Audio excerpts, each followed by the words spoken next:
cuando todavía es solamente una utopía, es solamente una idea, es muy difícil para la gente entender, digamos, el proceso, o sea, cómo va a ir evolucionando. Y al final y yo estaba buscando, mientras hacía todo esto, estaba buscando como mi espacio de aplicación. Yo de muy chico hice trabajo social en las villas de Buenos Aires, y un poco tomé contacto con lo que yo siento era una injusticia muy grande, que era gente muy capaz, muy solidaria, muy laburante y demás, que por haber nacido en una villa no pudo desplegar su potencial, ¿no? Entonces eso es algo que en mí siempre estuvo. Siempre para mí fue la tecnología como una herramienta de empoderamiento, de transformación social. Y cuando me topé con Bitcoin, yo lo vi desde ese lado. Para mí no fue desde el lado financiero, fue desde el lado de... Yo a fines de los 90 llegué a la conclusión de que en realidad lo que corrompe a las sociedades, que no sé el primero, pero no, ese fue mi camino interno, digamos, es la concentración de poder, ¿no? Entonces que en realidad la solución para resolver la mayoría de los problemas de la sociedad es fragmentar el poder y hacer que el poder sea líquido, porque siempre va a haber delegación de poder. Perdón, que estoy dando una respuesta larga, pero es para entender, digamos, cómo llego a esto de que Bitcoin sirva a la humanidad. Entonces, en esa mirada, para mí Bitcoin es una herramienta para eso, para hacer que las relaciones de poder sean líquidas, que haya opcionalidad. Bitcoin es una herramienta de liberación de la humanidad, es una herramienta para gestionar el poder de una manera justa, donde nadie se pueda poder apropiar del valor que otro generó, nadie se puede, digamos, enquistar en el poder y cristalizar las relaciones de poder para su propio beneficio sin importar quién le delegó ese poder.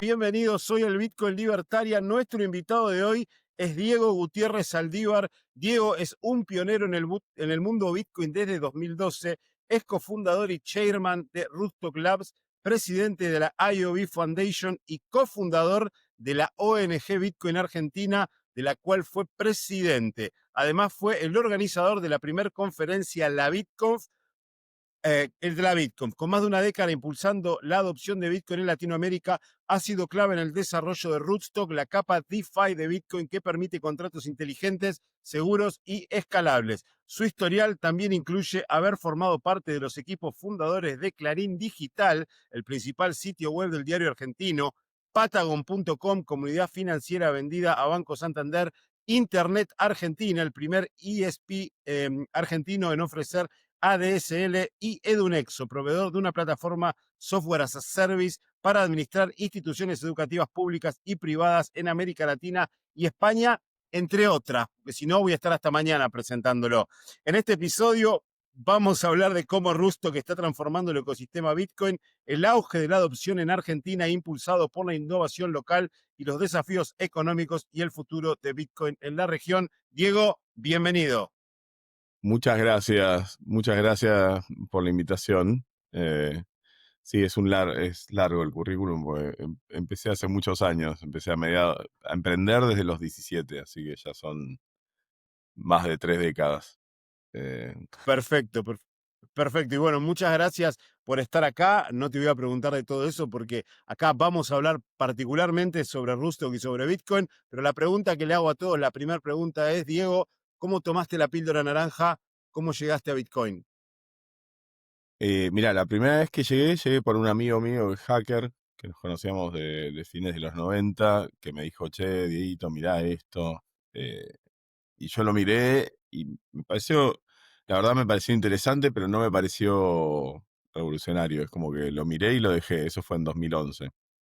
Y en 2012 otro amigo, más que otro amigo, un muy amigo mío, uno de mis mejores amigos, me llama y me dice, Dieguito, tenés que mirar Bitcoin. Me dicen Dieguito porque cuando empecé en la web era muy chico.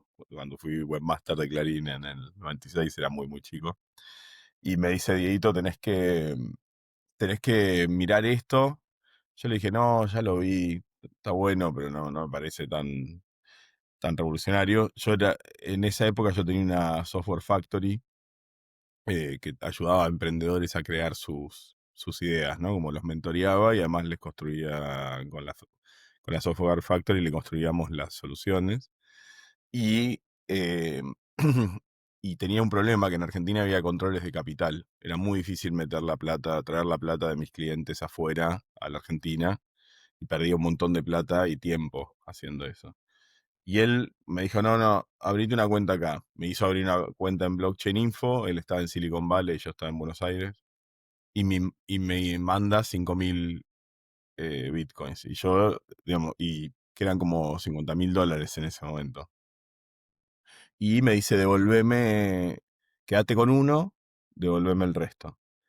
Y yo le devuelvo 4.999 y veo que no me queda uno, sino que me queda 0.9995. O sea, había perdido 5 10 milésimos en la transacción, ¿no? Y, y ahí fue una cosa, dije, o sea, abrimos una cuenta, intercambiamos valor entre dos personas sin pedirle permiso a nadie, o sea, peer to peer realmente. Y, y dije, así es como debería verse un sistema financiero abierto, neutral. Entonces para mí fue, y ahí me cayó como la ficha, dije, claro, esto, como yo viví la revolución de la web y para mí la revolución de la web tenía que ver con la libertad de las personas para acceder al conocimiento, a la información, a las comunicaciones, darle una voz a las sociedades, como que automáticamente yo dije, esto es lo mismo para el dinero, es lo mismo para el sistema financiero, y yo estaba buscando algo que me hiciera vibrar de la misma manera que me hizo vibrar la web, y dije, bueno, me voy a dedicar a esto. Ahí fue tipo, estuve 15 días casi sin dormir leyendo de Bitcoin, sobre todo de la parte monetaria, porque yo venía del mundo tecnológico, entonces lo que yo hacía más agua era entender, entonces me puse a estudiar la historia del dinero, eh, bueno, Bretton Woods, cómo funcionaba el sistema financiero, y estuve como 2 años que todos los días eh, le había puesto Investopedia que me manda un término, entonces me mandaba un término nuevo todos los días, yo leía ese término, si no entendía algún término asociado, lo iba leyendo.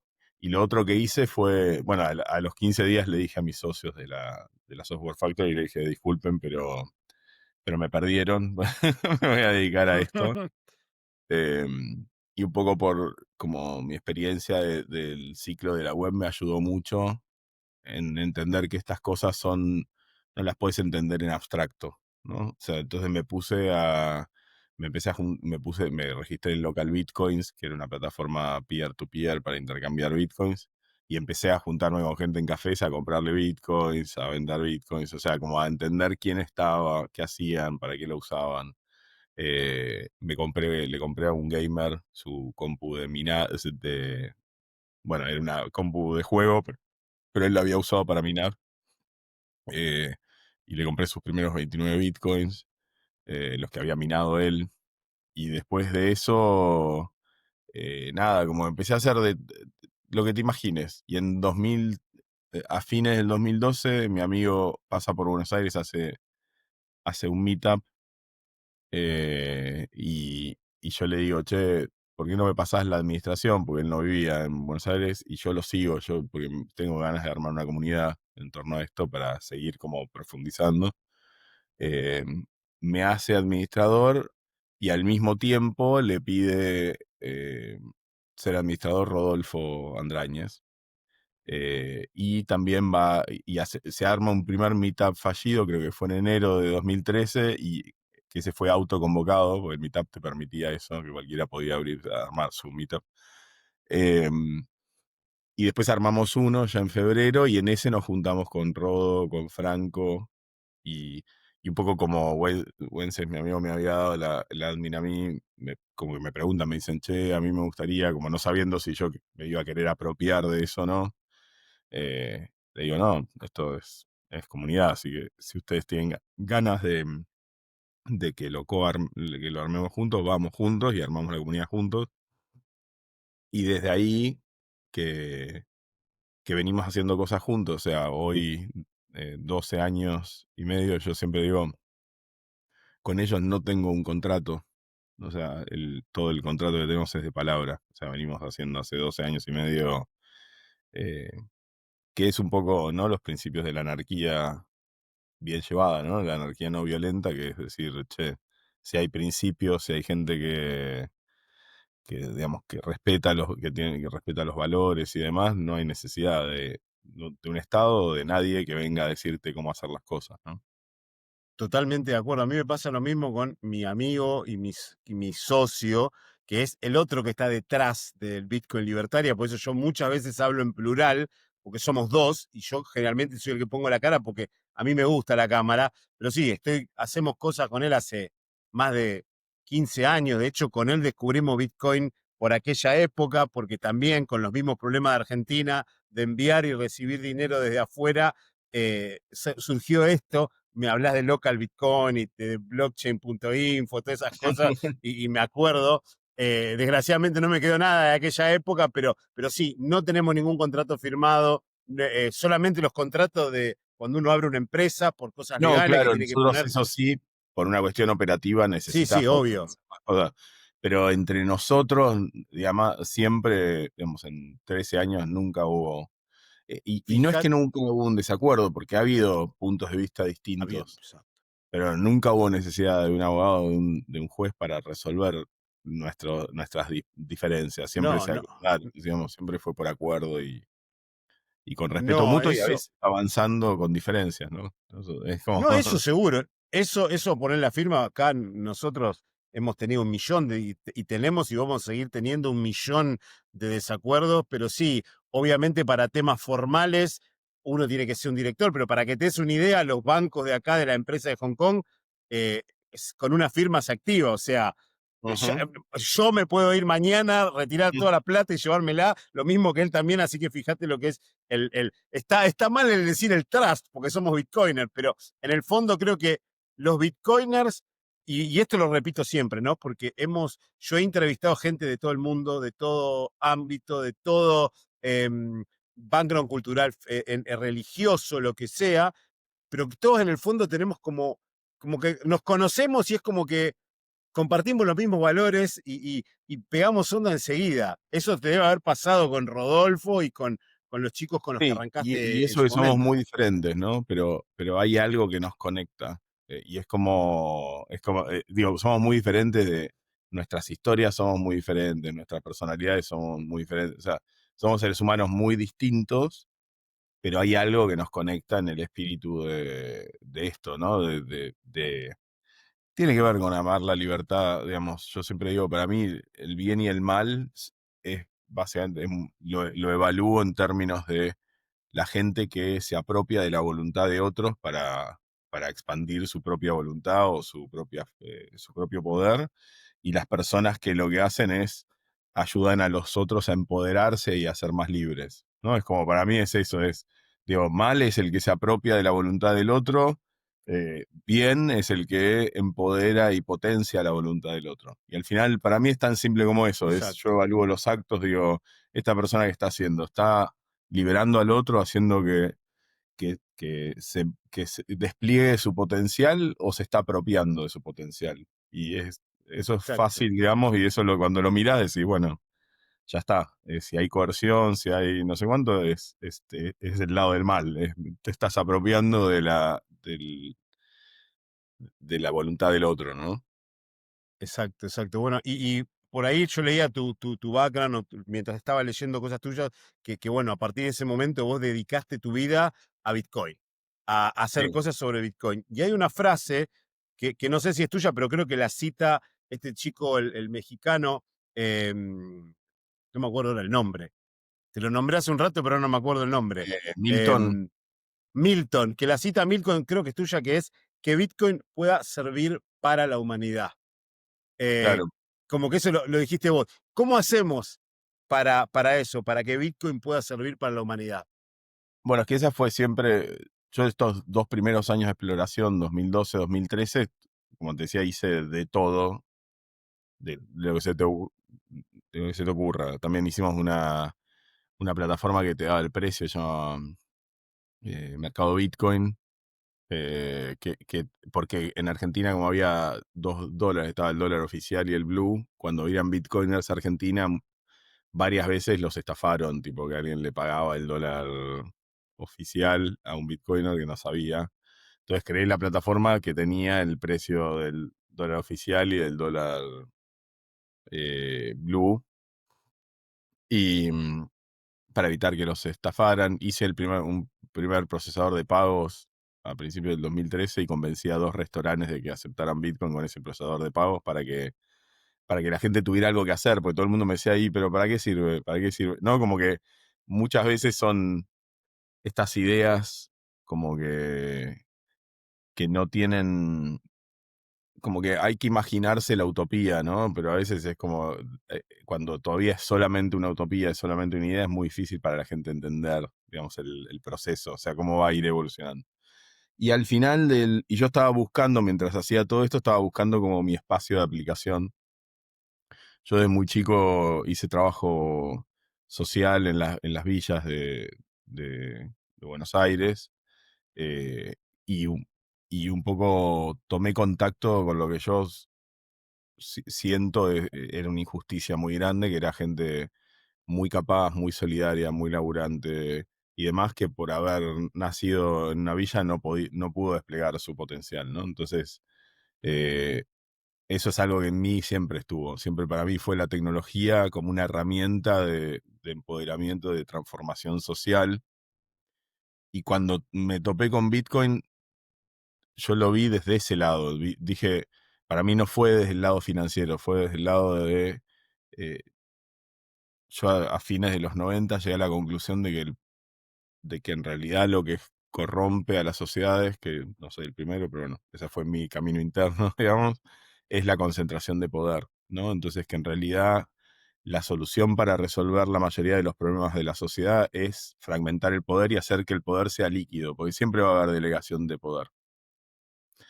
Perdón, que estoy dando una respuesta larga, pero es para entender, digamos, cómo llego a esto de que Bitcoin sirva a la humanidad, ¿no? Y no. Entonces, en esa mirada, para mí Bitcoin es una herramienta para eso, para hacer que las relaciones de poder sean líquidas, que haya opcionalidad. Por eso vos decías, está mal decir la trust. No, para mí esa construcción, de hecho el último layer de defensa, la última capa de defensa de Bitcoin, es la capa social, no es la capa tecnológica. Entonces, justamente esa confianza entre seres humanos, entre personas, es fundamental. La delegación de poder es fundamental. O sea, yo delego en un doctor las decisiones sobre mi salud, porque alguien tiene mucho más conocimiento sobre la medicina y mi cuerpo que yo. Entonces, hay siempre delegación de poder y es como operamos. Somos seres sociales, construimos comunidad. El problema es cuando esa persona no, a la que le estoy delegando algo importante en mi vida, mi valor, mi poder, sea político, económico, lo que sea, acumula suficiente poder y piensa que es más importante servirse a sí mismo que servir a aquellos que delegaron el poder en él o en ella. Entonces, eso es lo que yo estaba tratando de resolver hace como 12 años cuando me topo con Bitcoin y lo entiendo la segunda vez como y me pongo a estudiar. Es decir, Bitcoin es una herramienta de liberación de la humanidad, es una herramienta para gestionar el poder de una manera justa, donde nadie se pueda poder apropiar del valor que otro generó, nadie se puede, digamos, enquistar en el poder y cristalizar las relaciones de poder para su propio beneficio sin importar quién le delegó ese poder, ¿no? Entonces, puede ser económico, puede ser político, puede ser de cualquier tipo ese poder. Entonces, yo al final del 2013, en toda esa búsqueda, como que digo, bueno, me quiero aplicar a que Bitcoin sirva a los que están excluidos del sistema financiero tradicional, que es un poco lo que era mi búsqueda originaria. Y en 2013 nosotros con Franco y con Rodolfo creamos la ONG Bitcoin Argentina y dentro de la ONG ya empezábamos a hacer reuniones. En 2014 armamos el espacio Bitcoin de Buenos Aires. Y ahí en las reuniones armamos un grupo de voluntarios, eh, para empezar a explorar esto, cómo podíamos ayudar a la gente que estaba excluida. Entonces empezamos a invitar a algunas emprendedoras de la villa a los meetups y vendían sus empanadas, cobraban con Bitcoin y nosotros después le explicábamos cómo convertirlo. Y en esas experiencias y en varias charlas con gente de la villa y demás, como que nos dimos cuenta que, yo sí, pero fue algo colectivo, porque lo discutíamos entre todos, digamos, de todas las cosas que le faltaban a Bitcoin para poder justamente servir a los que están fuera, que después, en el fondo, son las cosas que le faltan a Bitcoin para poder servir a toda la humanidad, ¿no? Porque mi realización, o sea, estoy hablando medio en inglés, medio en español, pero mi descubrimiento, mi reflexión fue decir, en realidad Bitcoin con la volatilidad que tiene, solamente la gente que puede sostener, digamos, los Bitcoin por 2, 3 años o más, puede atesorar valor en Bitcoin. Entonces ese es el 15% de la población más más ricos. Después Bitcoin ayuda a la gente que está en sistemas dictatoriales, en sistemas donde hay un nivel de opresión muy grande, donde es una herramienta, o donde la volatilidad de la economía local es tan grande que Bitcoin parece estable en comparación, ¿no? Como pasaba con lugares con hiperinflación. Pero esos son como dos extremos, si se quiere. Y yo decía, ¿qué hacemos con el otro 85% de la población? Yo empecé con la gente que está excluida, pero después me di cuenta que es lo mismo, digo, la persona que vive día a día, semana a semana, mes a mes, trimestre a trimestre o semestre a semestre. ¿Cómo hacemos para que Bitcoin sirva a todos? Y ahí empecé a decir, bueno, necesitamos crear primero un sistema monetario entre pares respaldado por Bitcoin. Necesitamos que haya un peso argentino, que en realidad no es, la convertibilidad no te la da un banco, no te la da un Estado, sino que te la da un sistema automático, un protocolo, y que esté respaldado por Bitcoin. Y que mantenga los principios. ¿Por qué yo quería hacer esto? Porque yo no quería agarrar y onboardear, o sea, traer meter a la gente más vulnerable de nuestra sociedad en un sistema que tuviera riesgo de contraparte y que alguien terminara apropiándose de su dinero. Entonces yo decía, tengo que crear las herramientas para estas personas, pero que preserven los principios de independencia de Bitcoin, ¿no? Y de descentralización de Bitcoin.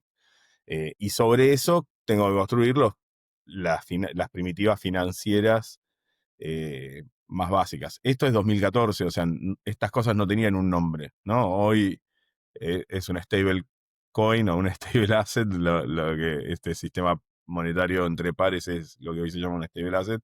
Y hoy se habla de DeFi, de finanzas descentralizadas, pero conceptualmente yo decía, bueno, ¿qué es lo que la gente necesita para sus finanzas? Y pagos y básicamente intercambio de activos y préstamos. Es eso, es, digamos, cómo hacemos para que esas tres primitivas operen sin depender de bancos y de estados y sean 100% soberanas, o sea, que nadie pueda confiscarte o robarte tu dinero, ¿no? Y entonces, nada, con eso empiezo a pensar primero en el sistema monetario y a fines del 2014 estaba buscando fondos para otra empresa que creé, Coibanks, y me junto con Nick Szabo a través de un amigo que nos conecta en Silicon Valley. En, en- y en el café Nick quería saber lo que estábamos haciendo en Latinoamérica con Bitcoin, en la construcción de comunidades y demás. Esto fue octubre del 2014.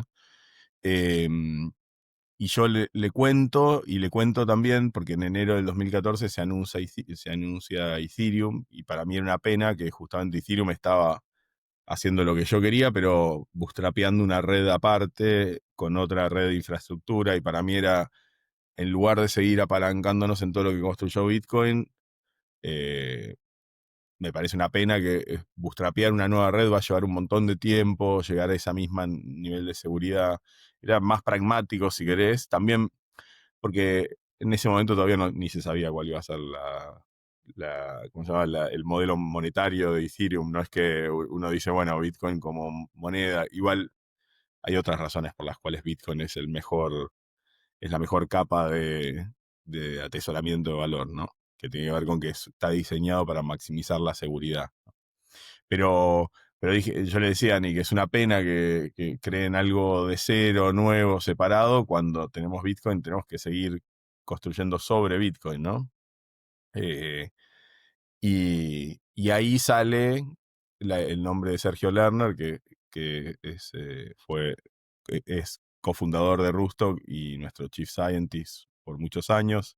Ahora está como advisor científico, pero, mm, pero bueno, nada, surge el nombre y ahí mi amigo le escribe a Sergio y le dice, che, con Dieguito y con Nick estamos hablando de cómo extender Bitcoin para que sea un sistema financiero completo, si vos te copás, porque Sergio, ¿por qué sale el nombre de Sergio? Sergio fue el primero en hacer una criptomoneda de propósito general, Turing Complete. En mayo del 2013 él digamos, presentó Quickscoin, que era eso, digamos, o sea, un año antes de que Ethereum se anunciara. O sea que él, digamos, es un precursor en eso. Él además había venido a la primera la BitConf que organizamos con Rodo y con Franco en Buenos Aires en diciembre del 2013 y había presentado el Patoshi, ¿no? El patrón de los Bitcoin de Satoshi en esa conferencia. Entonces yo sabía, digamos, sabía que era un tipo que era brillante y que además tenía la capacidad de hacer esto. Entonces con Sergio, a fines del 2014, después de este email, nos juntamos en la Bitcoins de Río, que fue de Río de Janeiro, que fue la segunda. Y ahí yo le cuento, le digo, che, estoy con esta idea, le cuento un poco la base. Y Sergio me dice, bueno, pero hacer solamente un sistema monetario peer-to-peer o hacer algo de propósito general es el mismo laburo. ¿Por qué no? Vamos por todo. Digo, bueno, dale, genial, o sea, sí, es más, mejor. No, digo, yo necesito este sistema monetario como las bases para después construir el resto, pero está buenísimo. Pero los dos estábamos con mil quilombos, yo estaba con 7 proyectos en el mismo momento, estaba como medio separándome o en conflicto con la que era mi mujer en ese momento. Era complicado, quilombos por todos lados. Entonces cada uno sigue por la suya.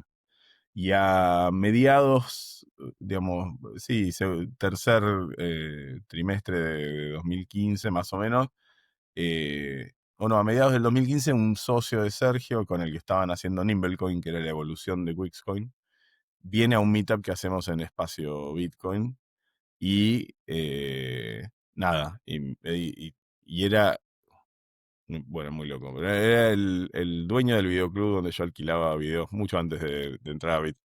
Entonces yo le digo, ¿qué haces acá? ¿Qué haces en un meetup Bitcoin? Me dice, no, porque estoy con Sergio Lerner haciendo esta. Le digo, qué loco. Digamos, con Sergio hablábamos hace algunos meses, no sé cuándo. Me dice, no, y estamos haciendo esta moneda y queríamos. ¿A vos te jodería venir a darnos una mano para pensar cómo bootstrapear lo que hoy tiene el nombre de tokenomics, ¿no? Como cómo armar el modelo económico de la. Yo le digo, no, obvio, encantado, voy. Y ellos se juntaban los jueves en un café que se llama El Torino, Gran Torino. Entonces empecé a ir a ayudarlos con eso. Y en un momento de varios jueves le digo, gente, ¿para qué vamos a hacer otra, otra criptomoneda, otra red? ¿Por qué no usamos todo esto que ustedes vienen construyendo y no extendemos Bitcoin? Y ellos dijeron, sí, dale, vamos. Y ahí es como que Sergio arma un white paper en base a todo lo que él venía laburando hace años. O sea, Sergio pensaba que entró a Bitcoin en el 2010 para atacarlo, porque él estaba estudiando mental poker, que es una manera de hacer un póker justo online, o sea, que vos sepas que nadie está haciendo trampa. Entonces estaba estudiando sistemas distribuidos, descentralizados, y llega Bitcoin, pero llega Bitcoin diciendo esto es una porquería, esto no, seguro que es mentira, no sé cuánto, para atacarlo. Y después cuando lo ve, él encuentra 9 bugs críticos de Bitcoin, pero cuando ve la maravilla que es Bitcoin, en lugar de explotar los bugs críticos, se los acerca al core team de Bitcoin y él se convierte por un tiempo en el security expert del core team de Bitcoin, digamos, a raíz de eso.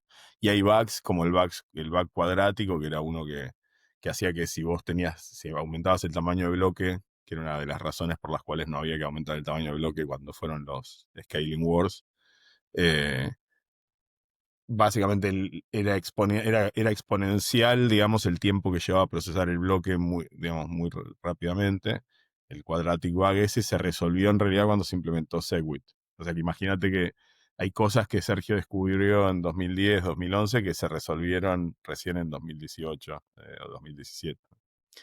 Eh, Así que bueno, y ahí Sergio hace el primer paper y se lo manda a Nick Szabo y a otros, se lo mandamos a gente que nosotros respetábamos mucho, Andreas Antonopoulos, Eric Workis, 5 personas se lo mandamos. Uno es Nick. Y Nick, yo creo que es muy inteligente, no creo que haya sido por error, porque el paper que le mandamos decía confidencial de lado a lado. y, pero salió a tuitear diciendo Rustock, lo mejor de Bitcoin y Ethereum combinados, en octubre de 2015. Y ahí esto, que era una idea basada en todo el laburo que había hecho Sergio y demás, como dijimos, bueno, hay que hacerlo porque ya está, tipo, la idea ya está en el aire, alguien lo va a hacer. Eh, y ahí salimos a buscar capital y en enero del 2016 sale, digamos, digamos, levantamos la primera ronda y arrancamos y yo empecé, el primer paso fue empezar a viajar a China, convencer a los mineros chinos, porque en esa época el 60% de los mineros estaban en China, de que, de que, nada, que, que esto podía ser una fuente de ingresos para ellos sin generar ningún impacto en su ganancia del lado Bitcoin, ¿no? Porque como Rusto es Merge Mine, quiere decir que los mismos mineros están protegiendo dos blockchains al mismo tiempo. Pero obviamente, si eso le impactaba muy poquito, te digo, un 0, un 1 por 1000, un 1 por 10.000 del profitability, ¿no? De la ganancia de Bitcoin, no lo iban a hacer. Entonces, parte de uno de los desafíos tecnológicos que tuvimos nosotros es cómo alinear los procesos de minado de Rusto con los procesos de minado de Bitcoin para que tuviera cero pérdida del lado Bitcoin. Pero bueno, convencerlos igual era, yo a veces iba 3 veces a China, que desde Buenos Aires vos lo sabés porque estás allá en Hong Kong, desde Buenos Aires son 35, 30, 35 horas de viaje. Obviamente no teníamos mucha plata, yo iba en turista. Y yo llegaba y como teníamos poca plata, trataba de maximizar todo. Entonces llegaba y iba, o sea, bajaba del aeropuerto y iba a reuniones. Estaba en reuniones, reuniones, reuniones. 1 o 2 días por ciudad, porque iba a Beijing, Shanghai, Shenzhen, Hong Kong, en las primeras. Después empecé a incorporar otros países, pero al principio era esa ruta. Hangzhou a veces. Y, y entonces era tipo ir y meterle, meterle, meterle. Y a veces hacía 3 viajes hasta que me decían, pero vos me estás diciendo que con, con esto yo voy a ganar más plata sin hacer ninguna inversión adicional. Sí, es lo que tengo diciendo hace 3 viajes. Pero bueno, gracias a eso construimos un vínculo con los mineros de Bitcoin del mundo muy bueno y nada, y eso la verdad que fue un gran capital, pero bueno, fue un esfuerzo importante los primeros 2 años por lo menos. Así que bueno, Perfecto. ¿Y cómo así nació Rusto? sí, eso fue un poco el proceso, ¿no? Digamos, es como que yo siempre, Rusto, que es mi visión de cómo extender Bitcoin para que pueda servir a todas las personas, digamos, a todo ser humano, con toda la visión tecnológica y la brillantez de Sergio, digamos, que es una de las personas más brillantes en el mundo cripto y blockchain del mundo. O sea, digamos, no tiene nada que envidiarle a Vitalik, digamos, yo creo que Vitalik y pocos más, y gente del core, no sé, un Adam Back, pero de haber, digamos, está entre el top 5 de las personas que más brillantes y que más saben de esto, ¿no? Lo que pasa es que es muy Perfecto, humilde. sí. Sea, ahora que me lo nombrás, me lo presenta el día que vamos, creo que vos no estabas, el día que fuimos al tiro federal a tirar tiros, jugar al bowling Tarde, y comer asado. fui a comer Qué asado. bueno. Fui a comer un poquito de asado, pero estaba en reuniones. Creo que sí, creo que sí. Todavía estábamos comiendo con el Sí, muchacho este de Mendoza al sí. final. Y me lo presenta Manu para que le haga una nota para preguntarle boludeces, pues estábamos jodiendo ahí, yo le preguntaba boludeces a todo el mundo, y me dice Sergio Lerner, y el flaco, ahora que me lo decís, digo, la mierda. Igualmente lo tengo que invitar para hablar, pero digo, zarpado. Yo No, pensé no, que es zarpado. me presentaba un bitcoiner como si a vos te presenta a mí, me dice, mira, este es Fernando, está ahí en Hong Kong, hace estas cosas pero zarpado, zarpado de grosso. Bueno, Sergio agarró, viste que la última gran innovación eh, en Bitcoin es BitVM, que es el sistema que permite que Bitcoin evalúe cualquier condición, porque Bitcoin tiene un lenguaje de programación que es lo que se llama un push-down automata, que es muy limitado, que básicamente digamos, no tiene bifurcación lógica, o sea, no toma decisiones el programa ni tiene recursividad, o sea, no hay loops. Entonces, al no tener nada de eso, no puede evaluar, o sea, puede evaluar solamente las lógicas que están preprogramadas en Bitcoin, pero no es que puede evaluar cualquier lógica. Eso es parte de las decisiones de diseño que hicieron en Bitcoin, de decir, restrinjo la funcionalidad al mínimo para poder saber que la superficie de ataque de un script, de un programita en Bitcoin, es conocida, por lo tanto, eso te genera mayor seguridad, ¿no? En todos los que son EVM compatibles, o sea, los que vienen de la máquina virtual de Ethereum, eso ya no pasa porque justamente es de propósito general el lenguaje de programación. Eh, Ahora, encontrar una manera, que eso fue de que Bitcoin, aún con estas limitaciones, pueda evaluar cualquier condición. Y básicamente lo que hacen es como que usan Bitcoin para prueban un espacio de resultados y lo van partiendo a la mitad, lo van partiendo a la mitad, lo van partiendo, hasta que llega un momento donde hay acuerdo de si había mentido o no el primero, ¿no? El que había propuesto la transacción. Pero el problema es que BitVM era económicamente inviable. O sea, hacer esa validación costaba $1.000.000. Bueno, Sergio lo bajó, hizo BitVMX, que es una evolución de eso, y con las mejoras que hizo lo bajó a menos de $1.000. Eh, ¿Entendés? Es como hizo viable algo que es revolucionario en Bitcoin, lo hizo viable en términos económicos, ¿no? Y todo esto él lo hace público, lo hace de código abierto. Otra cosa, el Tangle, que es en lo que está basado IOTA, Hedera, Avalanche, que es esa estructura de datos que es básicamente una cuerda de datos, ¿no? Porque son múltiples cuerdas de datos que se van como, por eso se llaman un tangle, se van como integrando entre sí. Es un invento de Sergio Lerner. O sea, a fines del 2015 él liberó un paper que se llama DAG es Directed Acyclic Graph Coin, que básicamente es la base de todas esas. O sea, todo lo que es un tangle de datos en realidad viene de la idea de Sergio. Entonces, como que lo mirás y Espectacular. donde mirás cosas está Sergio bueno, el Claro. primer sistema de interoperabilidad entre blockchains. Lo primero fue Atomic Swaps de Tim Nolan. El segundo que hace eso, que estoy hablando de 2012, eh, para hacer interoperabilidad entre blockchains de manera trust minimize, se llamaba P2Pool o algo así. Es Sergio. O sea, cuando vos mirás interoperabilidad en la wiki de Bitcoin, está el de Tim Nolan y está el de Sergio, digamos.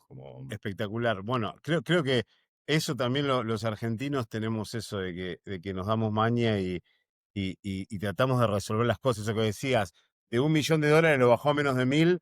Creo que eso es algo también muy argentino, que Sí, que como nosotros crecemos en la no abundancia, no me sale la palabra en castellano, en la escasez. tratamos de en la escasez, tratamos de resolverlo así como viene, que eso nos pasa acá en Hong Kong. Acá en Hong Kong, por ejemplo, ningún pibe arranca un negocio, ni siquiera un puesto, un restaurante de café, sin ir y tener inversores. Acá nosotros con mi socio vinimos y la Y remamos y nos arrancaron. equivocamos y perdemos plata y Ujú. todo como tiene que ser. Pero bueno, todo lo de Sergio se lo voy a preguntar a Sergio. Ahora quiero seguir con la historia de Rostock. Vos dijiste, partamos de la pregunta que te hice es, ¿de qué manera Bitcoin puede servir a la humanidad? Entonces, ahora es, ¿cómo hace Rootstock para que Bitcoin pueda servir precisamente a la humanidad? Bueno, todo esto que te decía, Rusto lo que hizo fue, tomó el sistema de Ethereum que tiene contratos inteligentes. Eh, a ver, Ethereum hizo dos cosas. Por un lado tiene contratos inteligentes y por otro lado, que en realidad es lo más interesante de Ethereum, pero es lo menos hablado, creó el concepto de statefulness. ¿Qué quiere decir eso? Que básicamente los scripts tienen memoria de otros scripts. O sea, en Bitcoin cada script es el primer script, no tiene memoria de ninguna ejecución anterior. Cuando vos querés hacer contratos, vos necesitas ese encadenamiento, decir, che, no sé, yo tengo un límite de pagar $1.000 por mes. Si yo no sé, no puedo saber otras transacciones, digamos, básicamente no puedo controlar esa condición. No puedo decir, che, gasté 50, ahora gasté otros 50, ahora gasté, me quedan por gastar, no sé, 850 para llegar al límite. Entonces, ese statefulness, que es como esa capacidad nosotros lo que trajimos a Bitcoin fueron esas dos cosas. Trajimos un lenguaje de programación, o sea, trajimos la EVM de Ethereum, entonces podés programar en Solidity, en el mismo lenguaje que programás en Ethereum, y el statefulness, ¿no? La capacidad de poder guardar variables a través del tiempo y con eso tomar decisiones en base a acciones históricas, ¿no? Y con eso es que, digamos, tenemos protocolos que nacieron en Rusto, como Money on Chain, que crearon digamos, digamos, cumplieron mi sueño de tener un sistema monetario entre pares, porque en el fondo ellos terminaban haciendo eso que era mi idea original, mucho mejor, porque yo había llevado a un modelo que tenía problemas, que era parecido al de MakerDAO, que de hecho colapsó, porque ese sistema lo que hacía era que era un autopréstamo, entonces cada persona, las condiciones de, primero que el colateral, o sea, era un autopréstamo respaldado con Ethereum en el caso de MakerDAO. Mi modelo era un autopréstamo respaldado en Bitcoin, pero tenía un problema, que era que si los préstamos los hace cada persona contra sí misma, entonces el colateral no es fungible, o sea, no es que yo puedo ir al protocolo y decirle, che, mira, acá tengo dólar on chain o digo, el dólar que estés emitiendo, ir al protocolo y pedirle que te dé el respaldo, que te dé Bitcoin o Ether o lo que fuera.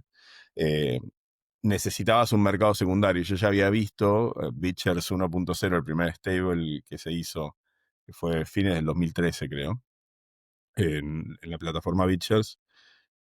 Lo habían colapsado usando los mercados para atacarlo. Entonces yo ya sabía que para que algo funcionara no podía depender de un mercado. O sea, tenía que ser 100% vía protocolo.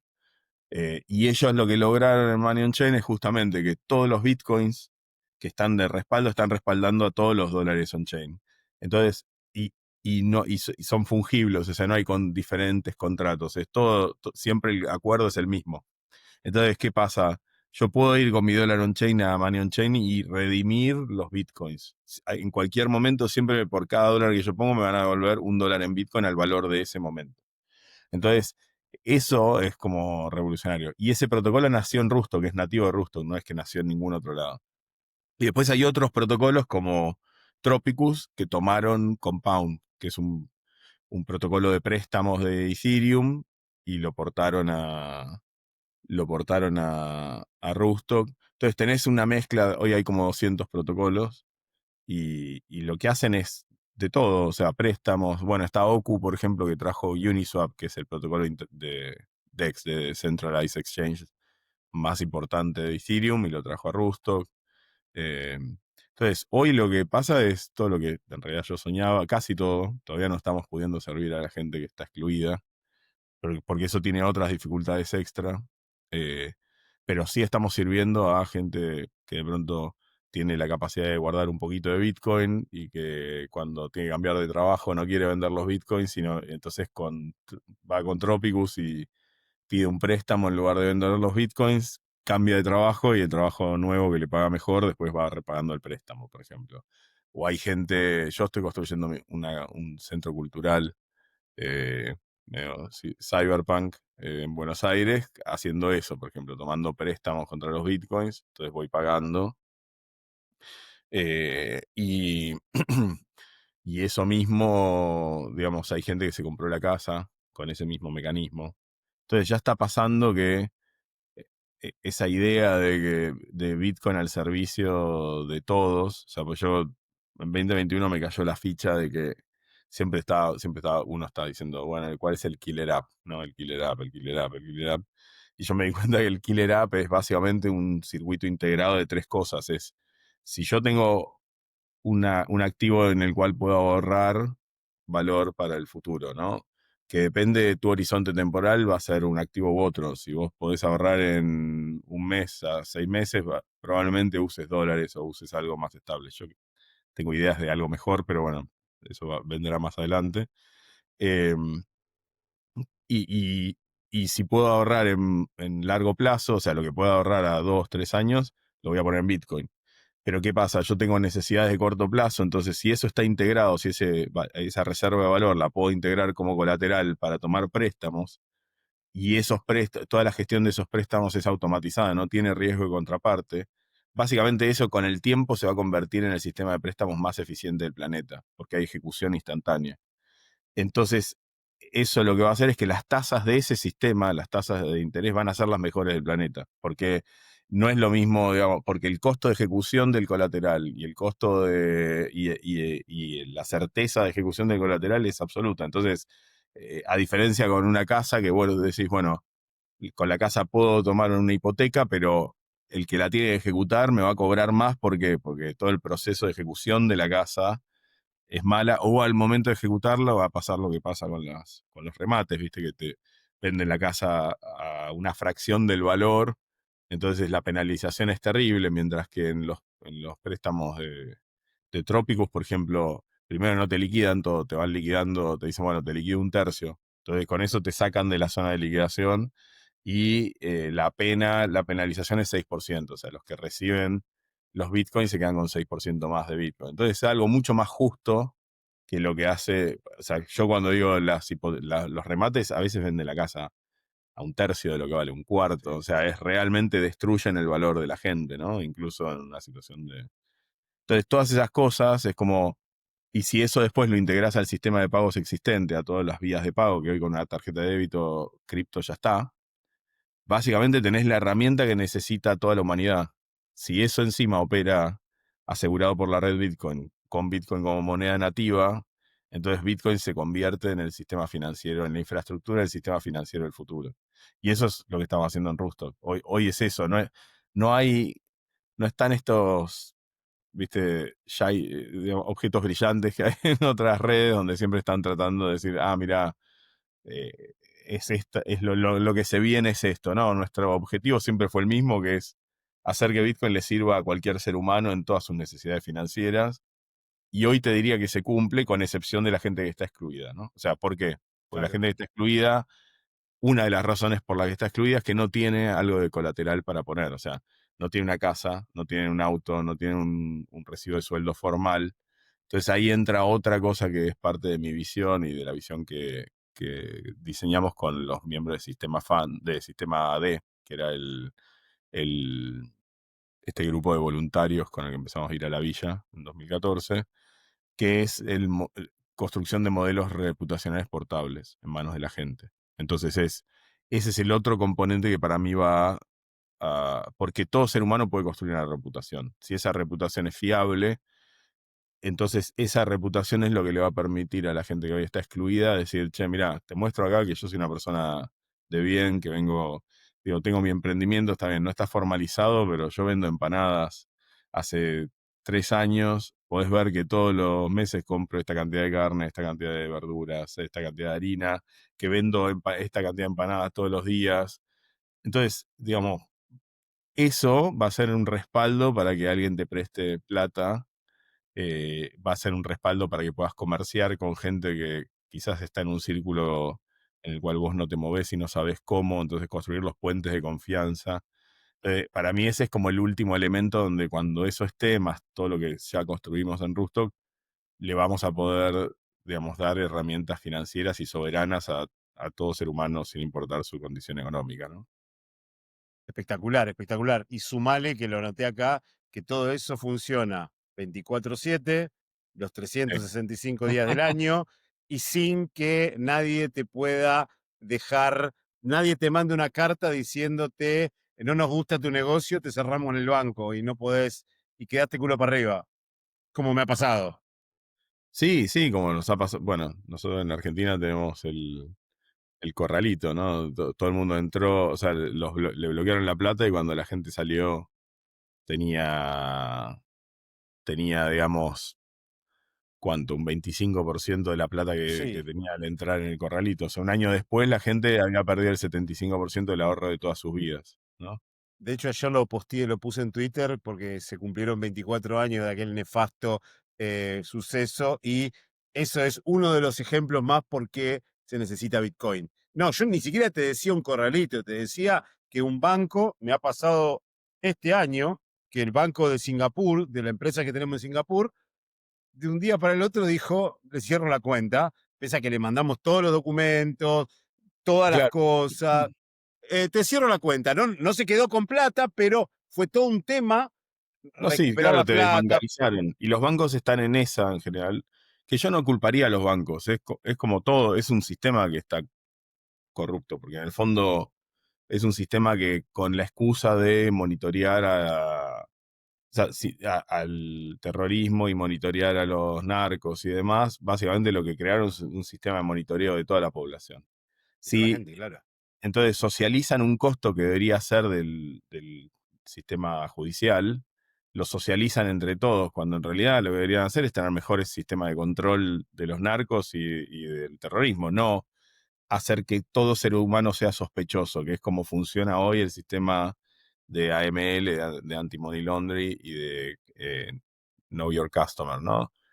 Entonces, hoy la lógica, y eso es muy loco porque nos fuimos acostumbrando, ¿no? Somos como la rana que nos fueron cocinando de a poquito y damos por natural que, o sea, naturalizamos que no tengamos privacidad, o sea, que pueda venir cualquier institución financiera y te pida todo sobre tu vida. Y vos decís, pará, digamos, toda esa plata que estábamos gastando en controles, en AML, que son miles de millones de dólares, ponela, dásela al sistema policial, dásela al sistema judicial y hacete un sistema policial y judicial de la hostia, pero respetá la privacidad de la gente, o sea, digamos, que encárgate de ser muy bueno persiguiendo a los criminales, no creando, y los bancos en ese sentido, por eso digo que no diría que son los responsables, sino que son también, digamos, no son víctimas porque igual hacen un negocio con esto, pero digo, pero no es los bancos. Los bancos tienen que cumplir con el marco, la demanda regulatoria,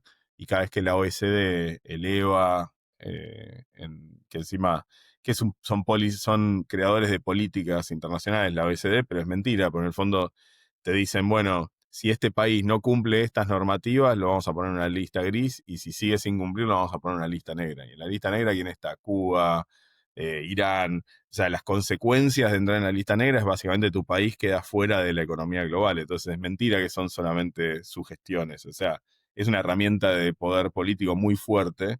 Y después esas restricciones, regulaciones y demás que imponen ahí, después hacen que elevan el costo del sistema financiero para todos y excluyen gente. Entonces los bancos están por tener que cumplir con esas normativas que cada vez son más estrictas, que cada vez piden más requerimientos, están desbancarizando gente. Entonces estamos yendo como que ahí es, yo lo que siempre digo, es todos los sistemas nacen, o sea, cuando la banca nació, la intermediación nació, nacen virtuosos, o sea, nació para resolver un problema de la sociedad.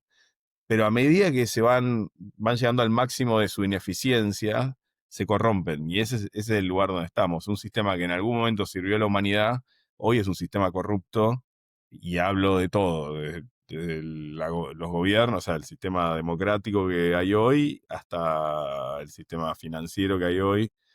Pero no asumo maldad, puede que haya gente mala también, pero asumo más esto que es la dinámica de las cosas que se corrompen cuando acumulan poder, ¿no? Son muy ingenuos. Yo creo que hay maldad. Hay maldad detrás de todo eso. Hay maldad y hay esta. Yo creo que en función a eso de controlar el terrorismo, controlar el narcotráfico, controlar la trata de personas, esta gente mala que realmente tiene maldad y dice, ah, bueno, Con si esto puedo puedo usar entrar a toda la esto, población. con, Ujú. exacto, con esto puedo entrar a la población porque la población va a tener la excusa de decir, ah, a mí no me importa, si yo no estoy en nada malo, yo no Claro. me preocupo. Sí, pero es Entonces, lo que yo siempre digo, vos creaste ese sistema y asumamos que el gobierno de hoy es bueno, ¿no? Que hoy no lo va a usar para el mal. ¿Cómo te asegurás que el gobierno que venga después no lo use para el mal y no termines en un sistema totalmente opresivo? ¿Qué es lo que me pasa cuando veo lo que pasa en Europa? Digo, che, ¿qué tenés? 1984 era una advertencia, no un manual de instrucciones. O sea, están haciendo, básicamente, agarraron 1984 de Orwell y lo están implementando. Es como están diciendo, che, ¿qué pasa cuando la gente dice algo contrario? Viene el Ministerio de la Verdad, contrario al gobierno, viene el Ministerio de la Verdad y te mete preso. O sea, que es lo que pasa hoy por gente que por decir cosas en redes sociales va presa. ¿Qué pasa cuando, hacer que me encanta porque Christine Lagarde sale diciendo, tengo buenas noticias, vamos a sacar el euro digital y vos decís, buenas noticias para vos, que querés controlar a cada ser humano, ¿no? Pero digo, es como, qué loco que Europa está yendo cada vez más en dirección de ser un modelo totalitario y están como sentando todas las bases para un sistema totalitario y es una cuestión de que cambie el régimen, o sea, que venga otro que tenga el deseo de ser totalitario y va a ser muy difícil de salir de eso una vez que ya está, o sea, cuando tenés el dinero digitalizado, en control de manera centralizada, cuando tenés el sistema de identidad digitalizado de forma centralizada, cuando tenés un sistema de policía que puede controlarte según lo que digas y meterte preso según lo que digas. Es, es de terror, es como la dictadura más terrorífica que se me puede ocurrir, es esa, digamos, es como, y están armando todo para que eso pase. No, y aparte eso, el tema de que bajo este sistema somos todos, es contrario hasta a la ley, porque la ley que dice uno es inocente hasta que se pruebe lo contrario. Y Aún acá si te te están agarran con haciendo las un manos montón en... de cosas asumiendo que sos un criminal. Exacto, acá, ya te vuelvo a repetir, nosotros con lo de Singapur fue terrible porque le mandamos absolutamente toda la documentación. O sea, toda la documentación que nos pedían, facturas, contratos, todo, y un día dijeron que queríamos pagarle a una empresa de Europa y Ujú, dijeron, y los de la empresa, chicos, no nos llegó la plata. Qué raro, si llega en 1 o 2 días, ujú. una semana, 2 semanas, y resulta que nos mandan una carta, no, la cuenta está, pero no puedo pasarme la plata, no, déjame, no, la única forma era sacar plata a otra cuenta a nombre de mi socio, que era el que estaba registrado en esa cuenta. Imagínate esa locura, si no era, nos iban a mandar un cheque de no sé qué cosa, Sí, sí, sí. una cosa de loco, pero por eso Bueno, te digo, yo creo que todo, eso está pasando en el Caribe, en Centroamérica, están desbancarizando gente a lo loco. Entonces vos decís, al final, ¿cuál es el objetivo de todo esto? ¿Es realmente servir a la gente? No, porque si el objetivo fuera servir a la gente, harías KYC y AML progresivo. Dirías, che, una persona que mueve $2.000, $3.000 por mes, déjala hacer, no le rompa las pelotas, ¿no? Es como, digo, déjala que haga su vida, no, no es un narco. Entonces es como decir, claro, después, si querés, en la medida progresivamente, cuando empezás, lo harías, pero hoy es ese deseo de todo tiene que estar controlado. Cada una de las cuentas tiene que estar controlada. Entonces, a ver, los criminales son el 1%, 2% de la población. Entonces, vos por perseguir a uno de cada 100, uno de cada 50, estás imponiéndole costos y desbancarizando y haciendo la vida de mucha gente miserable por una cuestión, entonces es una mentira que es para resolver eso. Eso es lo que digo, la energía que se está usando para controlar y monitorear a los 100 se podría usar tranquilamente si estuviera concentrada en tener un sistema que persiga a ese 1 o 2% que comete crímenes de manera mucho más eficiente, porque 50 veces más plata que la que estás, digamos, aplicada en ese nicho, y ¿no? déjame que sea aún más conspiranoico. eh, los que cometen crímenes a ese nivel y mueven la plata que mueve la aguja, probablemente esos tipos se sienten con, con Obvio, gente del gobierno, con los banqueros. Acordate en Scarface es una de mis películas favoritas. El banquero va al casamiento de Tony Montana. O claro, sea, obvio. A ver, los narcos usan eso, usan City, usan HSBC, digo, usan otras cosas para, digo, ¿por qué? Porque ya saben, hay un tema con eso, que es que básicamente si el que hizo el lavado, digamos, no era consciente de que hacía el lavado, no lo pueden, o sea, lo meten preso igual, pero no lo meten preso, es como, no lo pueden cargar con el crimen de lavado de dinero. Entonces, los banqueros saben eso, entonces dice, bueno, me como 5 años en prisión porque, digamos, fui cómplice, pero no consciente de que estaba, y salgo multimillonario. Entonces, ese es el deal. Viene el largo, le dice, che, digamos, vos acá, además le presentan, no, 50 Shells, Shell Company, ¿no? Una compañía, de una mamushka de compañías, le dice, mirá, acá está todo lo suficientemente armado para que vos puedas negar que sabías que esto era lavado de dinero. eh, y el tipo va y lo hace, se come 5 años de prisión y ya está, y salió. y eso es todo, ¿no? Y salió millonario. Entonces, es como, en ese sentido, no es cripto lo que se usa. De hecho, los narcos, los terroristas dejaron de usar Bitcoin hace rato porque se dieron cuenta que no solamente es trazable hoy, sino que es trazable para el futuro. O sea, aunque yo no sepa quién estuvo involucrado en una transacción hoy, si alguna transacción conectada a esa en el futuro toca un exchange, ya pueden tener la información para hacer el trabajo forense, empezar a desarmar el ovillo de lana y ver cuál era el origen. Y ese es el laburo que tiene que hacer la justicia, no monitorear a toda la humanidad, sino decir, che, mirá, en los bordes entre, digamos, bueno, y cuando hay, y con la orden con una orden de un juez y demás, ahí sí ir y perseguir a quien haya que perseguir, ¿no? Che, y con el tema de Rusto, que en estos 10 años que estás trabajando, ¿tuvieron quilombos con temas de regulaciones o banca o gobiernos que los quisieron Bueno, atacar? ahora cambió, pero obviamente era imposible, un quilombo, abrir cuentas. Rusto y a mí a nivel personal. O sea, todos los que ahora ofrecen productos Bitcoin me negaron la cuenta. O sea, digo, desde JP Morgan, Morgan Stanley, o sea, no importa cuál, digamos, en su momento me negaron la cuenta.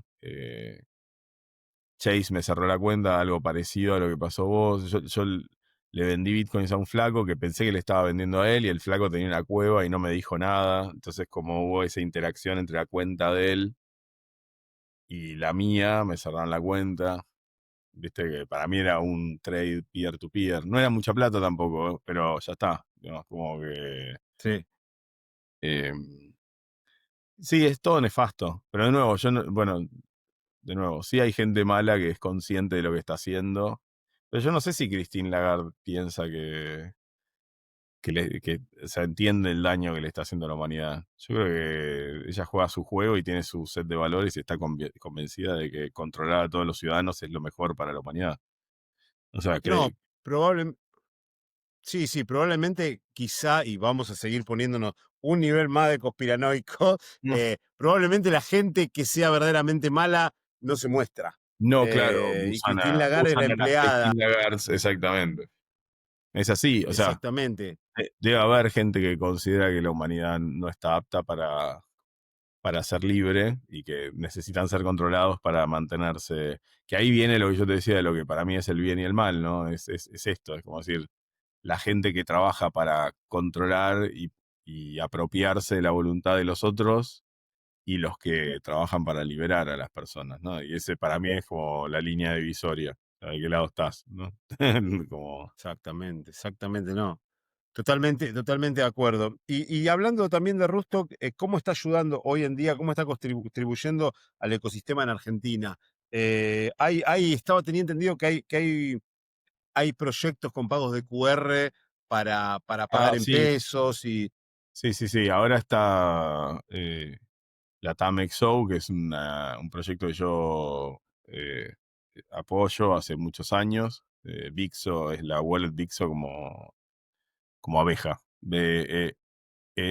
O sea, XO como Love and Kisses, ¿no? Em, es el. Es una billetera que te permite, digamos, que vos podés poner cualquier activo de Rustock.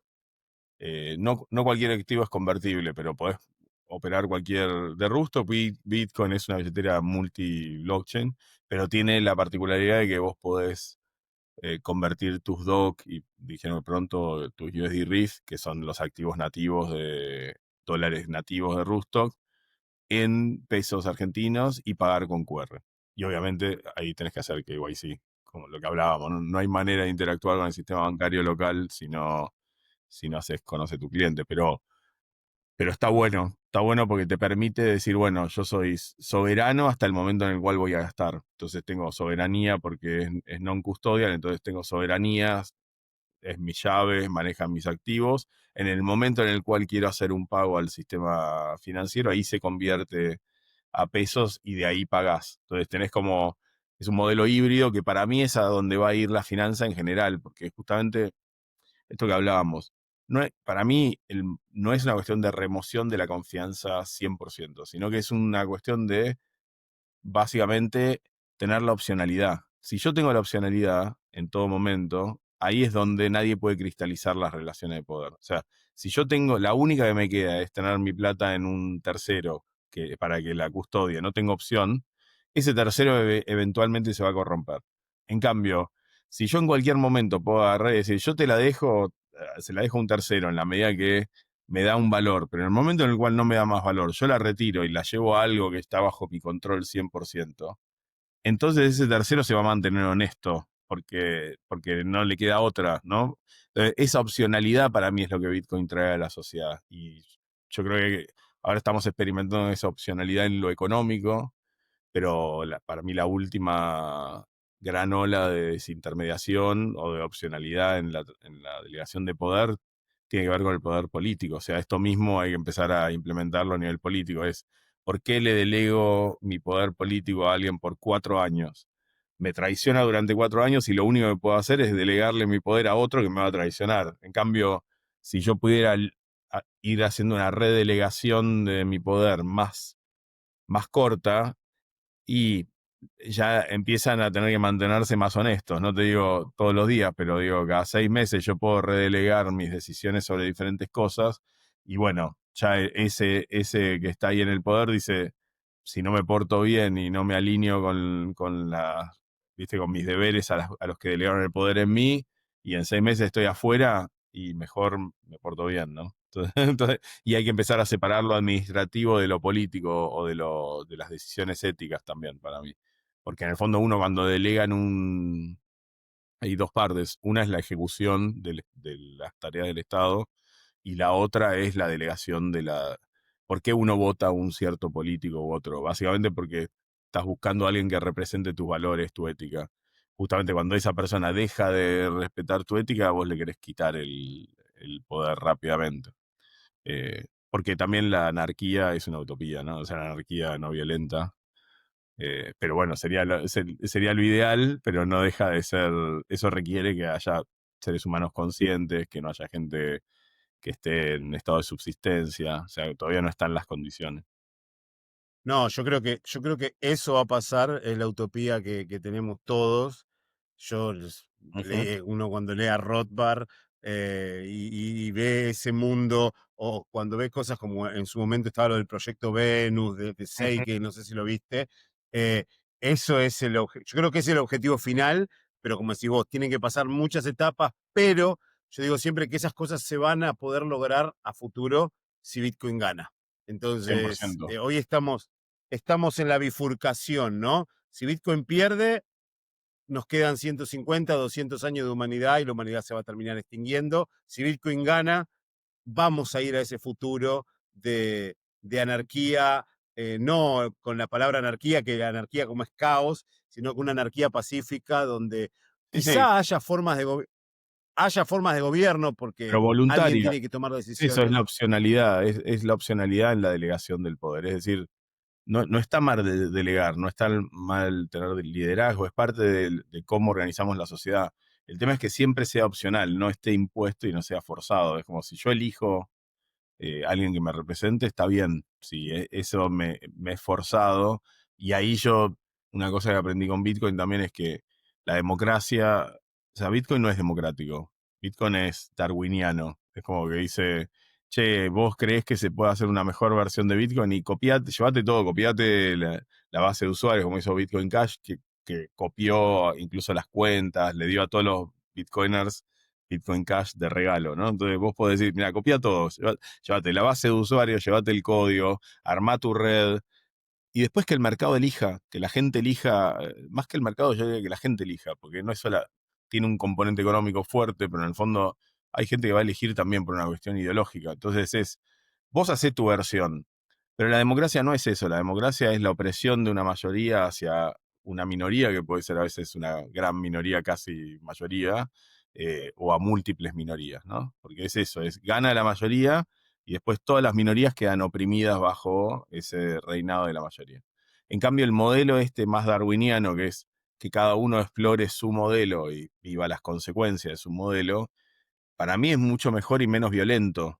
Entonces, para mí este modelo, vamos a ir un poco a eso que decís vos, decir, che, en una ciudad o en una comunidad, dentro de esa comunidad se definen, como hacen los cantones suizos. De hecho, Suiza está bastante cercano a decir, che, en esta comunidad estas son las reglas y se decide casi todo a nivel comunitario. ¿No te gusta? Mudate a la comunidad de al lado, o sea, comprate una casa y viví eso. Mira, no me gusta ninguna de las comunidades que tengo cerca, me gusta, pero en tal ciudad, bueno, movete de ciudad. Pero ahí es posible votar con los pies, ¿no? Como decir, che, si es de una ciudad, ya cuando obligás a alguien a salir del país, ya es más difícil, porque eso es desarraigo, pero si vos lo podés permitir esa libertad a nivel ciudades, a nivel comunas y demás, podés construir algo mucho más pacífico y, y Bitcoin para mí contribuye a eso y a nivel macro, ni hablar, porque en el fondo vos mirás las leyes, la mayoría de las guerras de las últimas décadas son para proteger el petrodólar. Entonces, vos decís que haya una reserva de valor que no le pertenece a ninguna potencia, básicamente va a eliminar mucha de la violencia del mundo. O sea, porque básicamente ya no van a estar peleando para que su moneda sea la moneda dominante y no van a estar matando gente para que su moneda sea la moneda dominante. Entonces, bueno, ahí vamos. Es la cosa. Perfecto. Así que, como dice Adrián Bernabeu, la era del bitcoinismo. Creo que es a lo que vamos y creo que va a ser lo mejor para la humanidad. Y para ir cerrando, te quiero preguntar una pregunta que vi que lo hablaste por ahí, es ¿por qué crees que Argentina se convirtió o está en proceso de convertirse en un hub para el ecosistema Bitcoin y cripto de toda Latinoamérica? Yo creo que todas estas cosas, las grandes cosas son acumulación de pequeñas cosas. O sea, nada sucede. La gente ve viste, el famoso éxito del día de la mañana o las cosas explosivas, pero en realidad, cuando uno mira detrás, son años, a veces décadas de acumulación de cosas. Y Argentina viene acumulando, digamos, en la construcción de comunidades, de emprendimientos, de emprendedores, digamos, ya 12 años, ¿no? Más de una década que empezamos a construir las comunidades. eh, Miembros de esas comunidades originarias después armaron sus propias comunidades en otras redes, en otras. Entonces, Argentina tiene como un capital social e intelectual y una base de usuarios muy grande, acumulada, que tiene conciencia de lo que es cripto, que entiende lo que es cripto y demás. Y a eso sumale que hoy hay estabilidad, pero que venimos de décadas de tener todas las manipulaciones de los gobiernos sobre la economía personal que puedas imaginarte, ¿no? O sea, hiperinflación, corralito, devaluación, o sea, no importa cuál, nosotros la tuvimos. Entonces hay una población que está muy consciente de la importancia de la soberanía económica, o sea, que entiende que si no sos soberano económica, si no sos soberano económicamente, estás en manos de gobiernos que pueden destruir tu riqueza en un instante. Entonces yo creo que esa combinación de que tenemos de las comunidades más grandes del mundo, que tenemos conocimiento tecnológico, económico, una base de usuarios gigantes, va a terminar generando ¿no? Digamos, sí, como el romper, es como que ahora venimos acumulando detrás del embalse, digamos, y para mí eso en algún momento va a superar el embalse y va a ser algo muy masivo y va a ser un caso de éxito. No, no veo otras comunidades y ese es el otro tema. En el primer mundo esto, aunque ahora el primer mundo se parece cada vez más al tercer mundo, pero digo, en términos monetarios, en términos de un montón de cosas, en el primer mundo todavía se está entendiendo qué pasa cuando los gobiernos manipulan el sistema monetario y entendiendo que cuando un gobierno imprime dinero y se lo distribuye a quien el gobierno piensa que te está metiendo la mano en el bolsillo y básicamente está distribuyendo tu plata a alguien más. O sea que la emisión monetaria no es algo neutral, como durante décadas se trató de venderle a la gente. Pero eso en Argentina y en Latinoamérica, y en África también lo entendemos, lo vivimos, no es que lo entendemos intelectualmente, es una realidad. Entonces, hay algo ahí donde Argentina está parado en un lugar muy especial, ¿no? Como por toda esta acumulación histórica. Por eso creo que va a ser el lugar donde tengamos el efecto demostración. Eh, sí. como del uso de las herramientas, no de la parte especulativa, no de Sí, la... sino de, ujú. y yo creo que entendemos los argentinos, por nuestras desgracias económicas, creo que estamos autorizados a hablar de un montón de cosas que el resto del mundo recién ahora se está enterando que Claro, existían. Entonces, yo cuando hablo con los pibes, de repente hablo con bitcoiners que no son argentinos o que son de Hong Kong, que gente que nunca en su vida se imagina lo que es que una cosa te aumente 25% de una semana a la otra, o que no puedas hacer una transferencia bancaria internacional y todas esas cosas, me preguntan como diciendo, ¿y eso cómo es eso en Argentina? ¿Cómo son las cuevas? ¿Es cierto que para ir a comprar dólares tienen que ir a un lugar, a un departamento y le explicás todo eso? Entonces, pero sí, concuerdo con vos y yo creo que los argentinos, y esto quizás un poco pecar de soberbio, ¿no? Pero creo que tenemos como algo adentro. No sé si es porque, creo que es porque, no sé si es porque soy argentino, pero sí, tenemos sí, sí, ese sí. algo de que de que donde vamos, eh, no digo que nos destacamos, pero tratamos vos ves que en todos lados del mundo hay argentinos, en el ecosistema Bitcoin hay gente muy Somos muy grosa que es resilientes, argentina.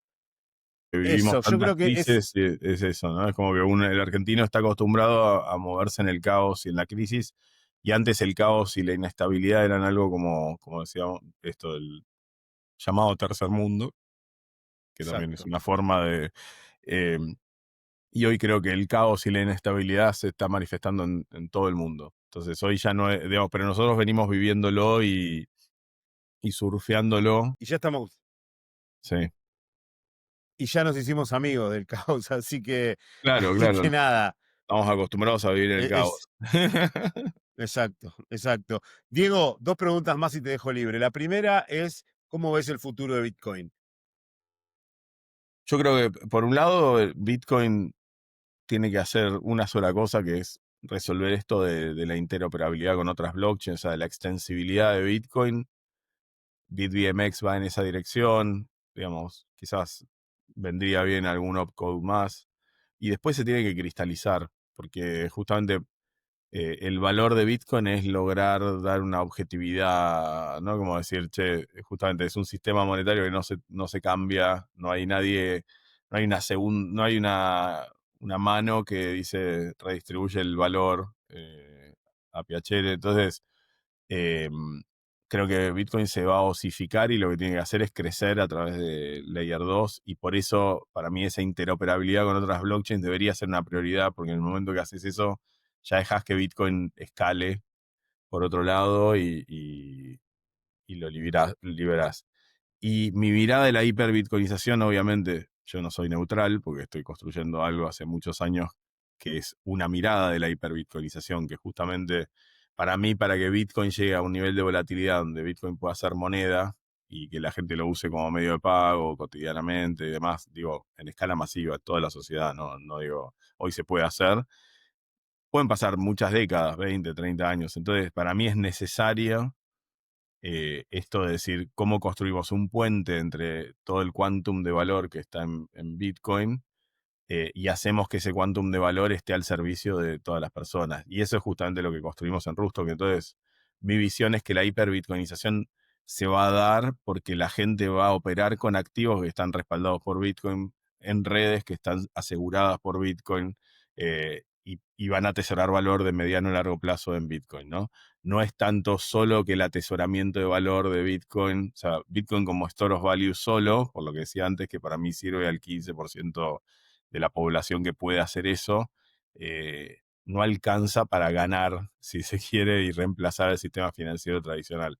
Ahora, si lo extendemos y construimos esta conexión entre Bitcoin como reserva de valor y las necesidades financieras de todo el mundo, y lamentablemente creo que la manera de probar eso y de que la gente lo incorpore es a través de las crisis. Y en las crisis demostramos que ese sistema es resistente a la censura, a la confiscación, y que es una herramienta de liberación para las personas. Eh, ahí ahí es donde Bitcoin gana y es irreversible. De hecho, lo que está pasando hoy con Wall Street yo no lo veo como algo bueno. O sea, en el sentido de que, digo, no lo veo ni bueno ni malo. Es lo que está pasando, pero no en el tema de liberar a la humanidad, es un paso atrás, no es un paso a favor. Es porque básicamente lo que está pasando es que eh, digamos, estamos yendo a una mirada de Bitcoin custodiada por terceros, de donde se pierde esa opcionalidad, ¿no? O sea, entonces muchos están contentos y creo que está bien, ¿no? O sea, mejor que JP Morgan te ofrezca productos Bitcoin, sino que te cierre la cuenta. Eh, pero en realidad, si queremos lograr la utopía de construir una sociedad más libre, donde la gente está empoderada y preserva su valor y es soberana, digamos, el modelo no es ese. El modelo tiene que ser de mínima un modelo híbrido, como el que decía yo, donde vos tenés un facilitador financiero, pero vos estás en control en todo momento. Eh, Así que bueno, veo un poco ese proceso, de decir, bueno, esto va a ser una tensión entre el intento de cooptar y centralizar Bitcoin y llevarlo a la estructura existente, al status quo, y Bitcoin tratando de crear un nuevo sistema financiero. Si logramos crear ese nuevo sistema financiero y podemos ofrecer lo mismo que ofrece JP Morgan, más seguro, descentralizado y demás, y logramos atraer el capital del mundo, entonces ya está. JP Morgan no va a ser necesario. Sí va a haber intermediarios que van a facilitar y van a hacer cosas, pero va a ser otro nivel de soberanía para la gente, ¿no? Espectacular. Y la última pregunta, si tuvieras la chance de sentarte con Satoshi Nakamoto, ¿qué le dirías o qué le preguntarías a él, a ella o a ellos?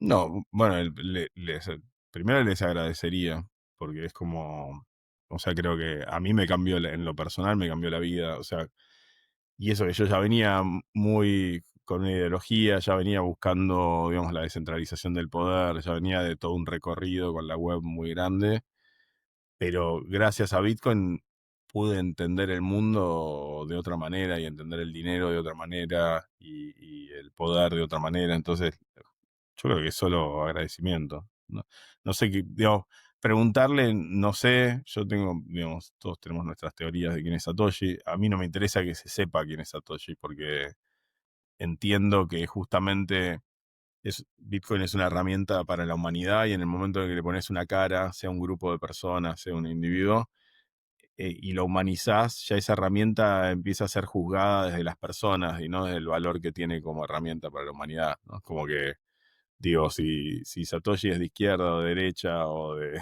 o de centro, digamos, no es relevante, porque lo que la herramienta, ¿no? Es como que la idea de Bitcoin y la herramienta de Bitcoin vale mucho más que cualquier, que su creador, ¿no? Eso es lo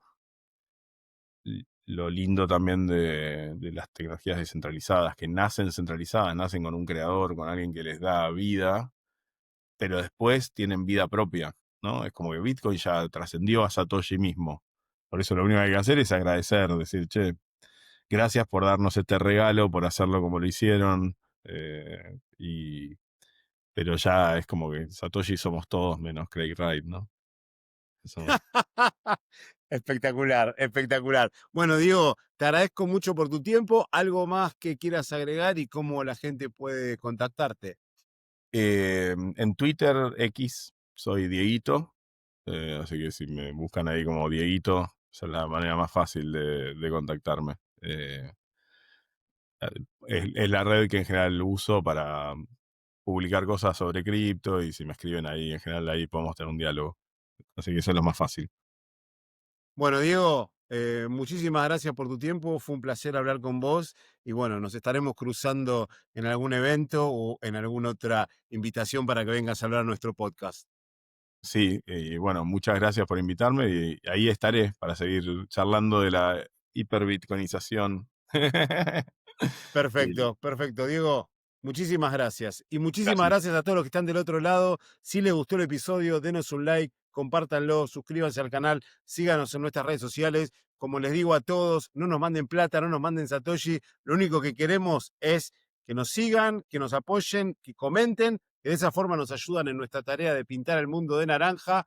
Compartan este episodio con la gente que quieran, compartan este episodio con la gente que odien, porque le tenemos que dar la píldora naranja a 8 billones de personas. Nos vemos en el próximo episodio del podcast. Stay humble, stack sats y acuérdense, somos todos Satoshi. Si te gustó el episodio, danos un like y suscríbete a nuestro canal. Nuestro canal en español es Libertarian BTC ESP. También tenemos un canal en inglés, Libertarian BTC. Nuestro Twitter o X es de Bitcoin, _ o _. Nuestro Instagram es de Bitcoin Libertarian. Nuestro Patreon es de Bitcoin Libertarian.